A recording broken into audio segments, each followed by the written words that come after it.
السلام علیکم viewers, basic education میں خوش آمدید۔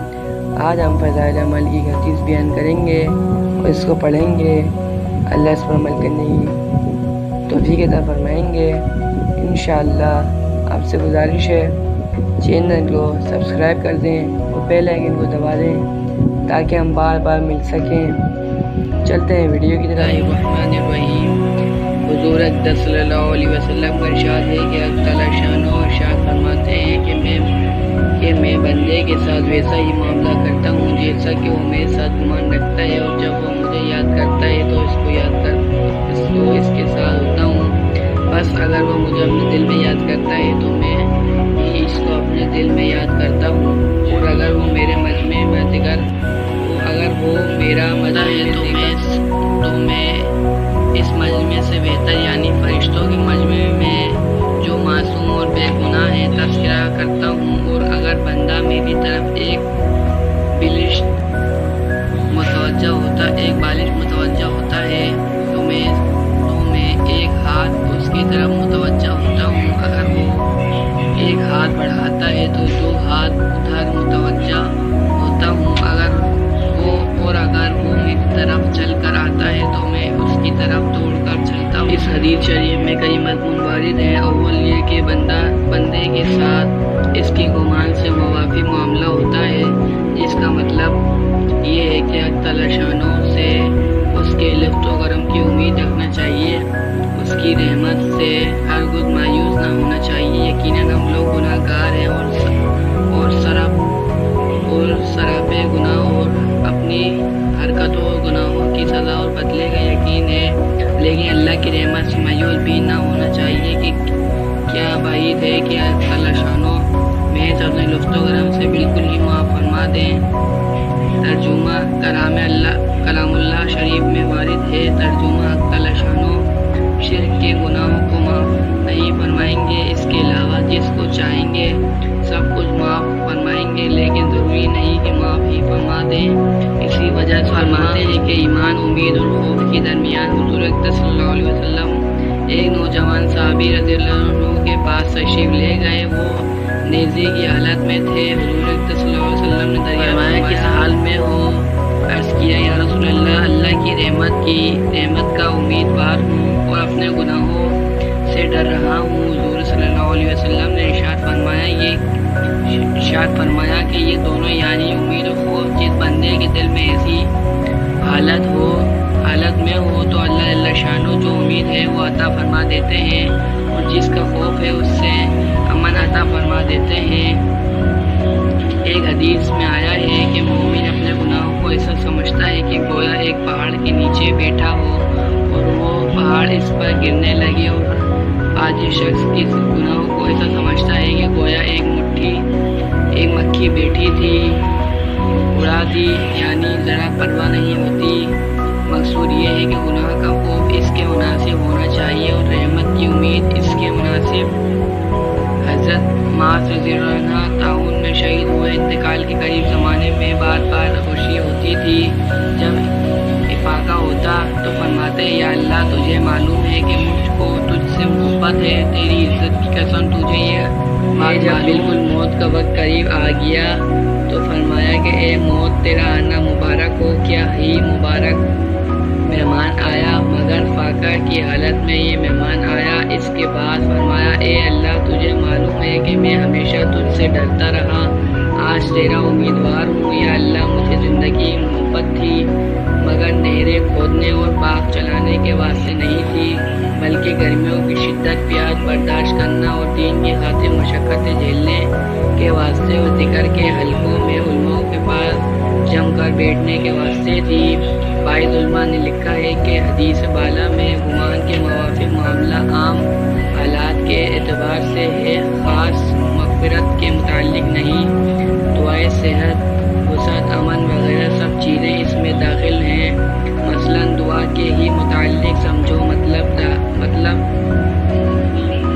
رہے اگر بندہ یہ یقین کرتا ہے کہ دعا میری قبول ہوتی ہے تو ضرور ہوگی تو اس کی دعا قبول ہوتی ہے، اور اگر یہ گمان کرے کہ میری دعا قبول نہیں ہوتی تو ویسا ہی معاملہ کیا جاتا ہے۔ چنانچہ دوسری حدیث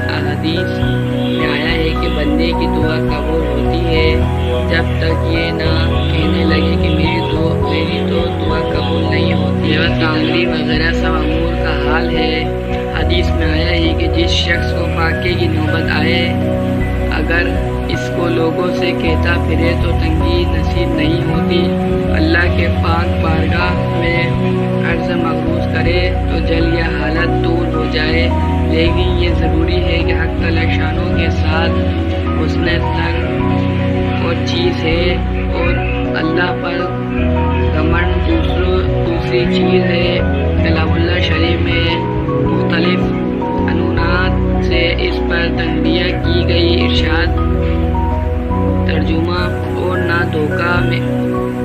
نہ دھوکے میں ڈالے تم کو دھوکے باز، یعنی شیطان تم کو یہ نہ سمجھائے کہ گناہ کیے جاؤ، اللہ غفور و رحیم ہے۔ دوسری جگہ ارشاد ہے ترجمہ: کیا وہ غیب پر مطلع ہو گیا یا اللہ تعالیٰ سے اس نے عہد کر لیا ہے؟ ہرگز نہیں۔ دوسرے مضمون میں ہے کہ جب بندہ مجھے یاد کرتا ہے تو میں اس کے ساتھ ہوتا ہوں۔ دوسری حدیث میں ہے کہ جب بندہ مجھے یاد کرتا ہے تو جب تک اس کے ہونٹ میری یاد میں حرکت کرتے رہتے ہیں تو میں اس کے ساتھ ہوتا ہوں، یعنی میری خاص توجہ اس پر رہتی ہے اور خصوصی رحمت کا نزول ہوتا رہتا ہے۔ تیسرا مضمون یہ ہے کہ میں فرشتوں کے مجمع میں ذکر کرتا ہوں، یعنی تفاخر کے طور پر اس کا ذکر فرمایا جاتا ہے۔ ایک تو اس وجہ سے کہ آدمی کی خلقت جس ترکیب سے ہوئی ہے اس کے موافق اس میں اطاعت اور معصیت دونوں کا مادہ رکھا ہے، جیسا کہ حدیث نمبر کے ذیل میں آ رہا ہے۔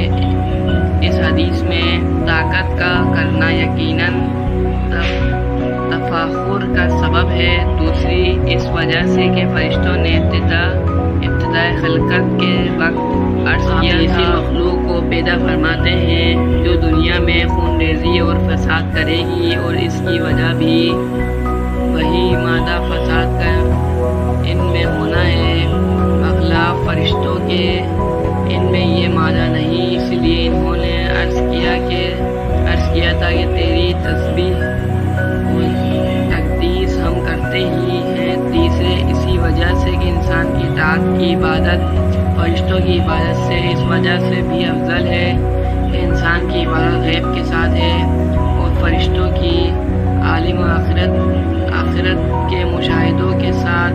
اسی کی طرف اللہ پاک کے اس کلام میں اشارہ ہے کہ اگر وہ جنت و دوزخ کو دیکھ لیتے تو کیا ہوتا۔ ان وجہ سے حق تعالی شانوں نے اپنے یاد کرنے والوں اور اپنی عبادت کرنے والوں کے کارنامے جتاتے ہیں۔ مضمون حدیث میں یہ ہے کہ بندہ جس درجے میں حق تعالی شانوں کی طرف متوجہ ہوتا ہے اس سے زیادہ توجہ اور لطف اللہ جل شانوں کی طرف سے اس بندے پر ہوتا ہے۔ یہی مطلب ہے قریب ہونا اور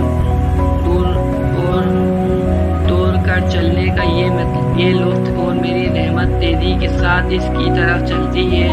اب ہر شخص اپنے اختیار ہے کہ جس قدر رحمت و لطف الہی کو اپنی طرف متوجہ کرنا چاہتا ہے اتنی ہی اپنی توجہ اللہ تعالیٰ کی طرف بڑھائے۔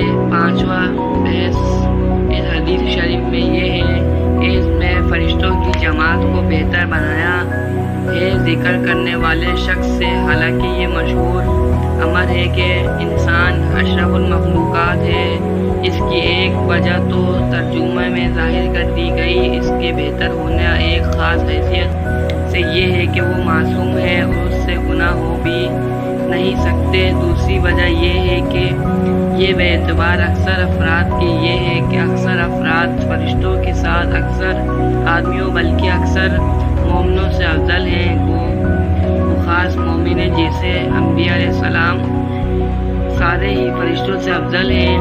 اس کے علاوہ اور بھی وجہ میں جن میں بحث طویل ہے۔ بھائیوں میرے دوستوں نے جو بھی اللہ سے عمل کرنے کی توفیق دروائے، بھائیوں میرے دوستوں اللہ سے ڈرو، اچھا عمل اپنے دل میں رکھو، انشاءاللہ میں وہی عمل ملے گا انشاءاللہ۔